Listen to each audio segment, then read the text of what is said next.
What if the place you run to for safety is the very place you need to escape? Right at the heart of ancient Babylon lies a mystery that still echoes today, a city of beauty, power, and judgment. It was once a symbol of glory, but God marked it for destruction. Now here's the twist. What if this ancient warning isn't just history? What if Babylon is rising again in ways we've been too blind to see? Could the place you trust most be leading you straight into danger? Stick with us. This might change the way you see everything.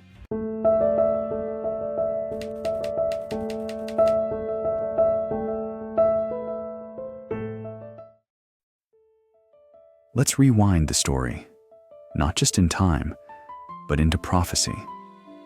Picture the prophets of old, standing in the dust of ancient streets, their voices carried on the wind. They spoke of cities with towering walls and golden palaces, but also of warnings. Judgment. Babylon wasn't just a place, it was a symbol, a warning wrapped in beauty and power.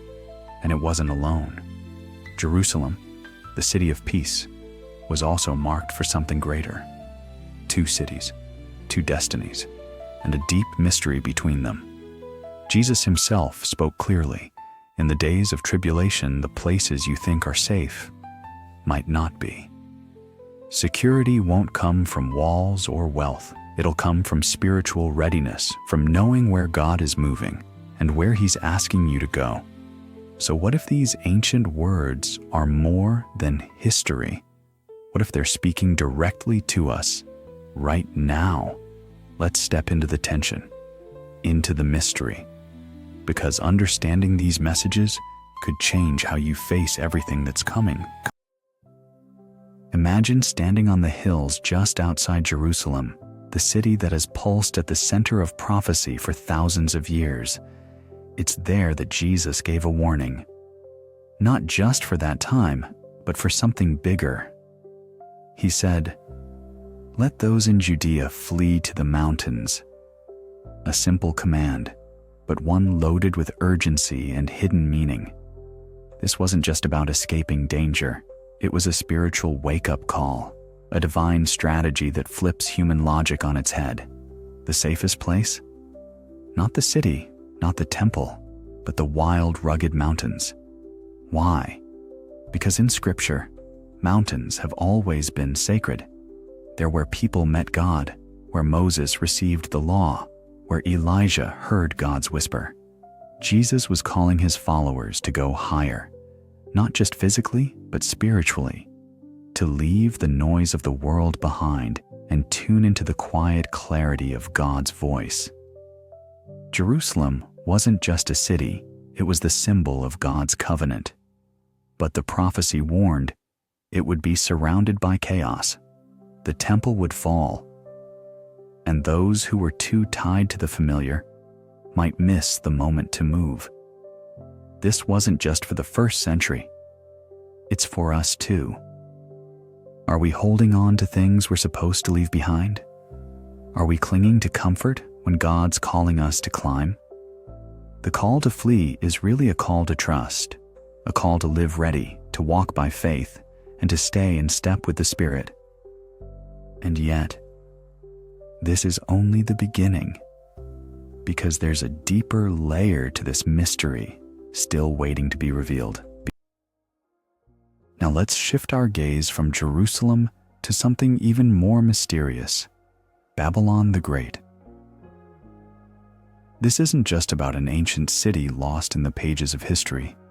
In Revelation, Babylon becomes something more, a symbol, a code word for a world system wrapped in luxury, power, and rebellion against God, a force that looks beautiful on the outside, but is rotten at its core. Fallen, fallen is Babylon the Great, Revelation 18:2.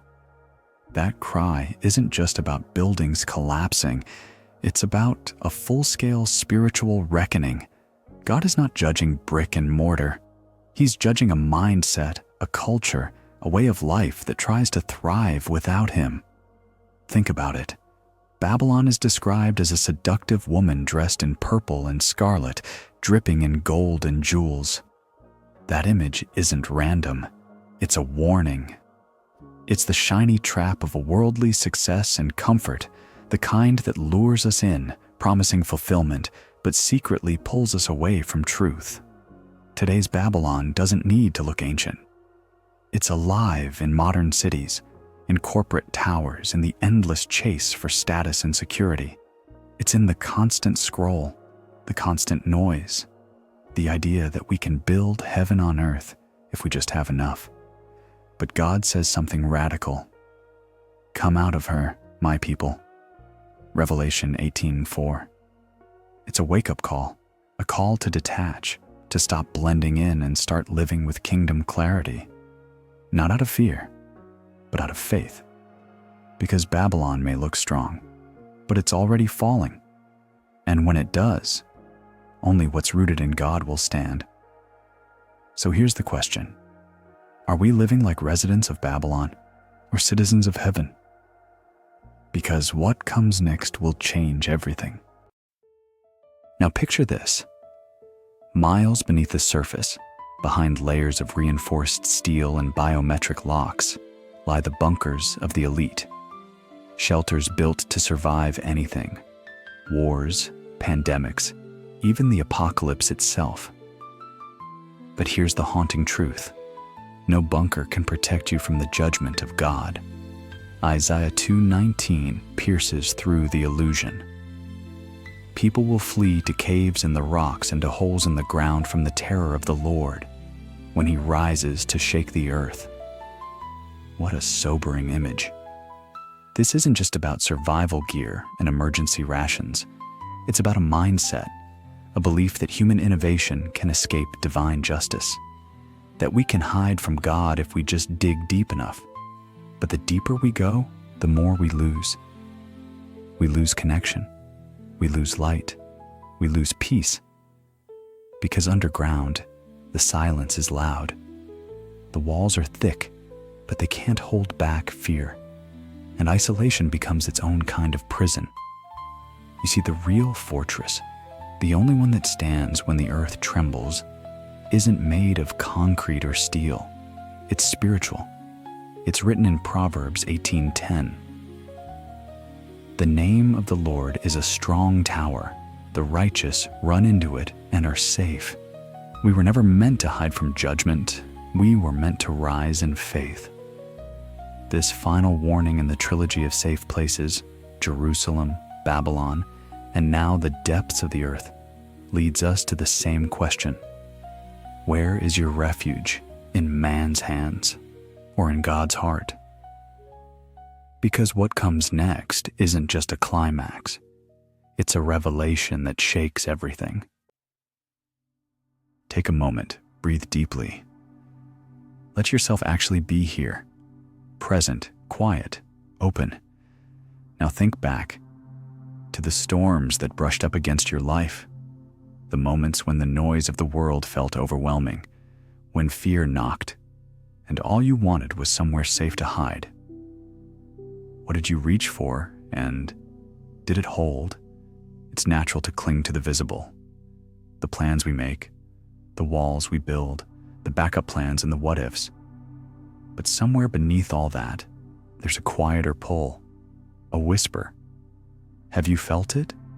That gentle nudge asking you to step out of your own strength and trust. This isn't about abandoning preparation. It's about recognizing that real safety doesn't come from bunkers or balance sheets. It comes from something deeper, something eternal. A love that knows your name and calls you to rest, even in the middle of chaos. So pause. Ask your heart gently, where do I truly find rest? Where am I placing my hope when things start to shake? Let that question sit with you. You don't need to rush to an answer. Sometimes truth arrives in the stillness, and as you move forward, into tomorrow, into whatever comes next, carry this with you. You are not alone. You are not unseen. You are being led even now by a hand stronger than fear and softer than doubt. So what will you choose to trust? In this moment, let the veil of time be lifted. What once seemed ancient and distant now pulses with urgency, the golden thread of prophecy woven into our present day. Babylon, once wrapped in splendor and crowned with might, now whispers through the ruins of time. Its story is not just history, it's a warning echoing louder with every passing hour.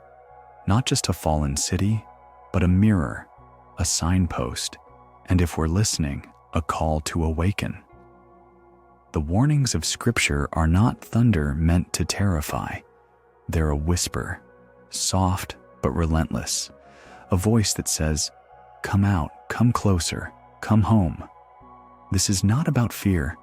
This is about alignment with the heartbeat of heaven.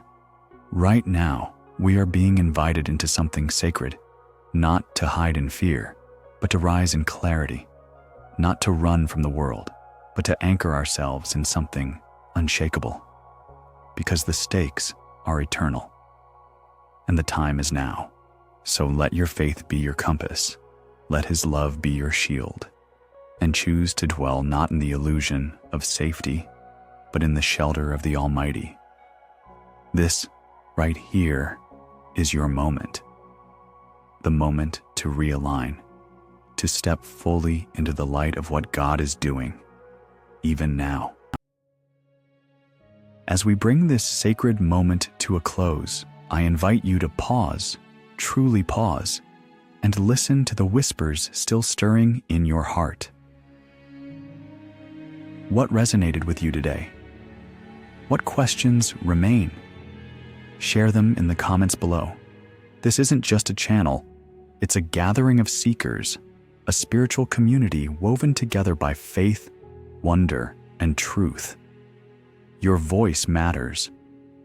Your insight could be the light someone else needs, and if something within you felt a nudge, a stirring to go deeper, I warmly invite you to subscribe. Together, we will continue this journey through the mysteries of prophecy and the timeless wisdom of Scripture. Each step we take is more than content. It's a step closer to the heart of God. So stay close. Stay listening. In the stillness between the noise, He speaks.